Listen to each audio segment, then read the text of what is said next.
কারণ আইন তো হলো প্রশাসনের অতে বন্দী, নির্দেশের মধ্যে বন্দী। প্রথমত ইউনূস সাহেব, তারপর হলো স্বরাষ্ট্রমন্ত্রী, তারপর হলো আইন উপদেষ্টা। তারা তো এটাকে তালা মারে রাখছে। আইন তো তালা মারা, তাদের মুখে সেলিন পাস লাগানো। জজ সাহেবদের এই আইনের মুখে তো সেলিন পাস লাগানো, জজ সাহেবদের হাতে তো হাত তো তারা করে রাখছে, বন্ধ করে রাখছে। আদালত আইনের দ্বারস্থ হবো না, কারণ এই দেশে কোনো আইন নাই, আদালত নাই। আইন তো তালা মারা, তাদের মুখে সেলিন পাস লাগানো জজ সাহেবদের।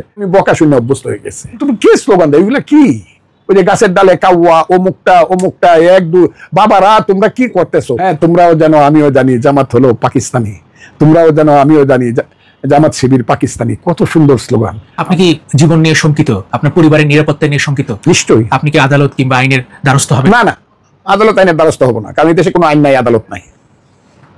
আমি আইনজীবী হিসাবে বলছি, আমি সিনিয়র অ্যাডভোকেট, কিন্তু বাংলাদেশে খুব বেশি সিনিয়র অ্যাডভোকেট নাই। শুধু সুপ্রিম কোর্টে কিছু সিনিয়র অ্যাডভোকেট আছে, হাইকোর্ট, সুপ্রিম কোর্টে। আমি তার কিছু, এটা 100-110, আমি বাংলাদেশে 1 লাখ উকিলের মধ্যে ওই 110-এর আমি সিনিয়র অ্যাডভোকেট। আমি বলতেছি এই দেশে কোনো আইন নাই, আদালত নাই, এই দেশে কোনো বিচার নাই, এই দেশে কোনো আইনের শাসন নাই। কাজে আমি কোনো কারণে আমি কোনো মামলা মোকদ্দমা বা আইনের দ্বারস্থ নেভার আমি হব। কিন্তু স্যার, একজন সুনাগরিকের তো দায়িত্ব আইন এবং আদালতের প্রতি আস্থা রাখা, কারণ আপনি নিরাপত্তা নিয়ে শঙ্কিত, আপনার পরিবার নিরাপত্তা নিয়ে শঙ্কিত। আপনার আইন আছে কোথায়? আমি কার কাছে যাব? কারণ আইন তো হইল প্রশাসনের অতে বন্দী, নির্দেশের মধ্যে বন্দী। প্রথমত ইউনূস সাহেব, তারপর হইলো স্বরাষ্ট্রমন্ত্রী, তারপর হইলো আইন উপদেষ্টা। তারা তো এটাকে তালা মারে রাখছে। আইন তো তালা মারা, তাদের মুখে সেলিন পাস লাগানো। জজ সাহেবদের এই আইনের মুখে তো সেলিন পাস লাগানো, জজ সাহেবদের হাতে তো হাত তো তারা করে রাখছে, বন্ধ করে রাখছে। কোথায় যাব আইনে? কোথাও নাই, কোথাও নাই, কোথাও নাই। আমি বললাম তো, আমি প্রতিদিন সুপ্রিম কোর্ট, হাইকোর্টে 10:30 থেকে 4টা পর্যন্ত, শুধু 1 ঘন্টা বাদ দিলে 1 মিনিটের জন্য আমি বসতে পারি না। 7 ঘন্টা আমার শুধু দৌড়ের উপরে থাকুন লাগে, আমার নিজের মামলার জন্য নয়। আমি আমার ওই যে নতুন আমার ব্যারিস্টার, উকিল, যে আমার যে বন্ধু জুনিয়ররা আসে, সন্তান, স্যার আপনি আমার কেস করে দেন, আমার এইটার মধ্যে আমি ব্যস্ত থাকি। আমি দেখি কোথাও আইন নাই, কোথাও না।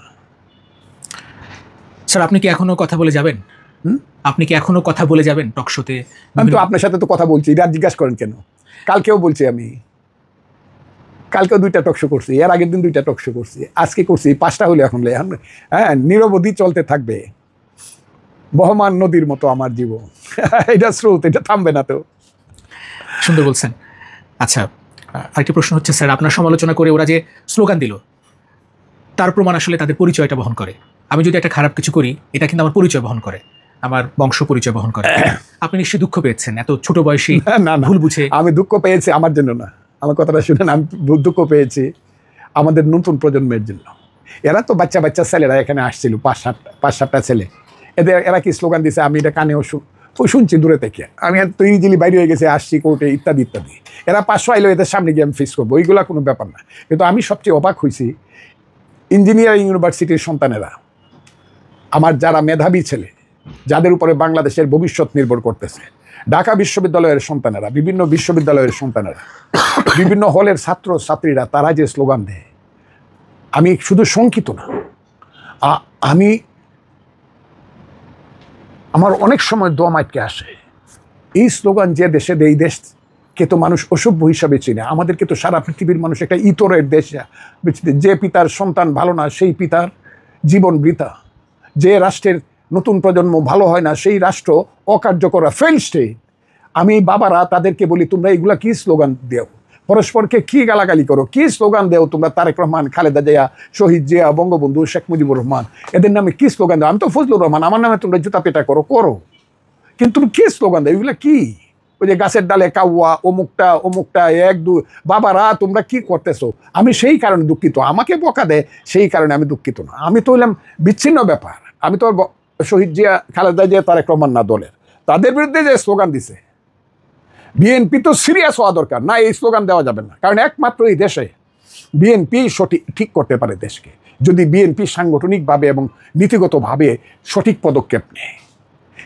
আমার কথাটা কি বুঝছেন? বিএনপি পারে, সবাইকে অনুরোধ করে হোক, বুঝিয়ে হোক, মোটিভেট করে হোক।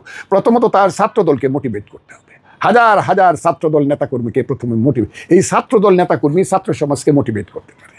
যে ছেলেরা, সামান্য ছেলে, ছাত্র ইউনিয়ন, বাসদের ছেলে পেলে যারা, কমিউনিস্ট পার্টির ছেলে পেলে যারা, এরা যদি এত সুন্দর স্লোগান বাইর করতে পারে, হ্যাঁ, তোমরাও জানো আমিও জানি জামাত হলো পাকিস্তানি, তোমরাও জানো আমিও জানি জামাত শিবির পাকিস্তানি, কত সুন্দর স্লোগান।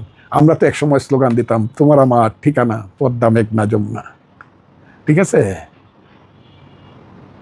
তো এই স্লোগান যদি সুন্দর স্লোগান না আছে, সেই রবি ঠাকুরের স্লোগান, নজরুলের স্লোগান, জীবনানন্দ দাশের স্লোগান, সেই জসিমউদ্দিনের কবিতার মতো স্লোগান, বাবারা তোমাদের তো নতুন নতুন আরো অনেক কবি আছে, আমি সেই নাম বললাম না, সেই কবিতার মতো স্লোগান তোমরা দিতে পারো না, দেয় না। কাজে আমি ওই এইসব স্লোগান শুনলাম দুঃখে, এখন আমি বকা শূন্য অভ্যস্ত হয়ে গেছে।